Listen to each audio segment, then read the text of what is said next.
आपने कमर गर्दन बिल्कुल सीधी करते हुए ऐसे बैठ जाते हैं और सबसे पहले अपनी पैरों की उंगलियों को श्वास अंदर भरते हुए ऐसे पीछे की तरफ करते हैं और श्वास छोड़ते हुए ऐसे अपनी पैरों की उंगलियों को आगे करना है।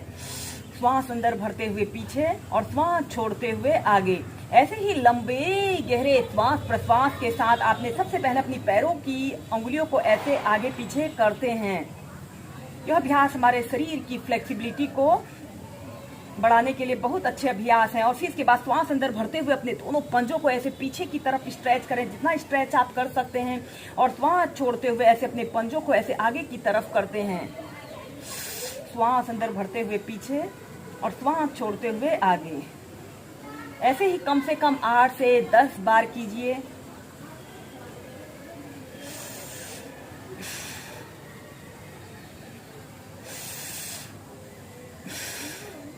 और फिर इसके बाद ऐसे अपने पंजों को 5 टाइम्स क्लॉकवाइज घुमाते हैं, फिर एंटी क्लॉकवाइज, और फिर ऐसे अपने घुटनों को 5 से 6 बार अप डाउन कीजिए। और फिर इसके बाद आपने अपने राइट पैर को ऐसे घुटने से ऐसे मोड़ लेते हैं और अपने दोनों हाथों को ऐसे अपने घुटने के नीचे से ऐसे रख लेते हैं और फिर ऐसे अपने पैर को बिल्कुल सीधा करें और फिर ऐसे नीचे। श्वास अंदर भरते हुए सीधे और श्वास छोड़ते हुए नीचे। ऐसे ही कम से कम 8 से 10 बार करते हैं।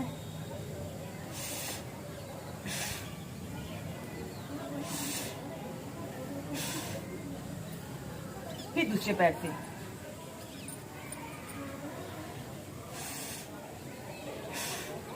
इस स्थिति में ध्यान रहे आपकी कमर गर्दन बिल्कुल सीधी रहे।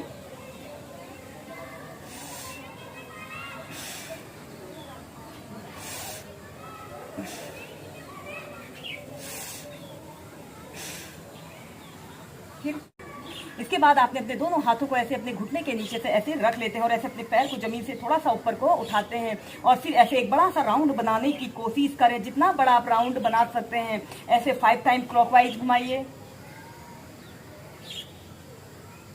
फिर एंटी क्लॉकवाइज। इस स्थिति में ध्यान रहे आपकी कमर गर्दन बिल्कुल सीधी रहे।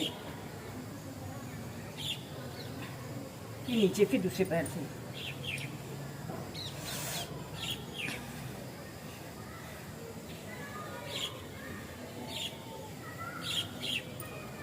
विपरीत दिशा में।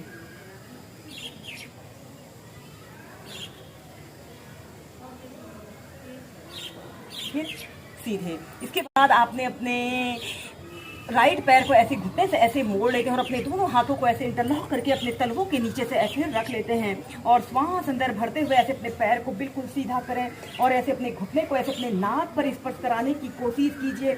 आपका दूसरा पैर बिल्कुल सीधा रहे।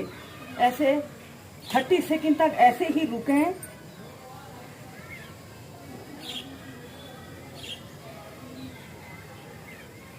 फिर दूसरे पैर से।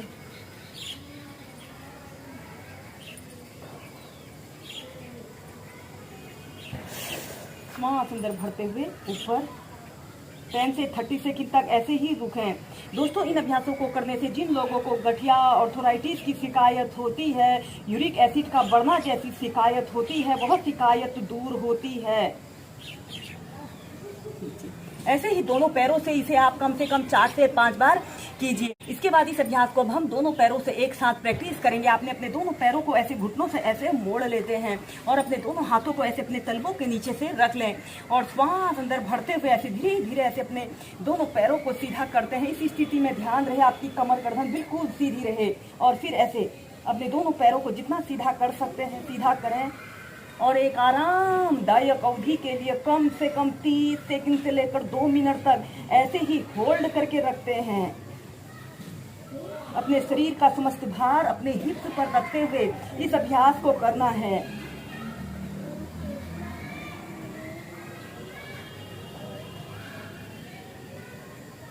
और फिर ऐसे नीचे।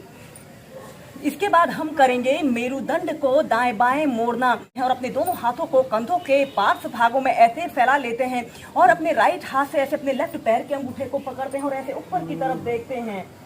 फिर सेंटर में आते हैं, फिर दूसरी साइड से।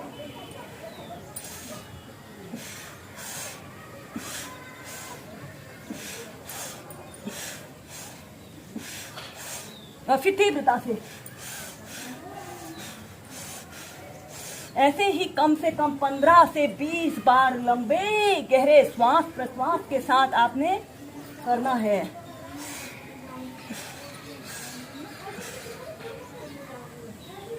हम करेंगे अर्ध तितली आसन। और अपने राइट पैर को उठाकर लेफ्ट थाइज के पास ऐसे रख लेते हैं और ऐसे कमर गर्दन बिल्कुल सीधी करते हुए अपने एक हाथ को ऐसे घुटने के पास ऐसे रखते हैं। श्वास अंदर भरते हुए ऐसे अपने घुटने को ऐसे अपनी छाती पर लगाने की कोशिश करें। आपका दूसरा पैर बिल्कुल सीधा रहे और श्वास छोड़ते हुए ऐसे अपने घुटने को जमीन पर स्पर्श कराइए। श्वास अंदर भरते हुए ऊपर, श्वास छोड़ते हुए नीचे। ऐसे ही कम से कम 5 से 6 बार कीजिए।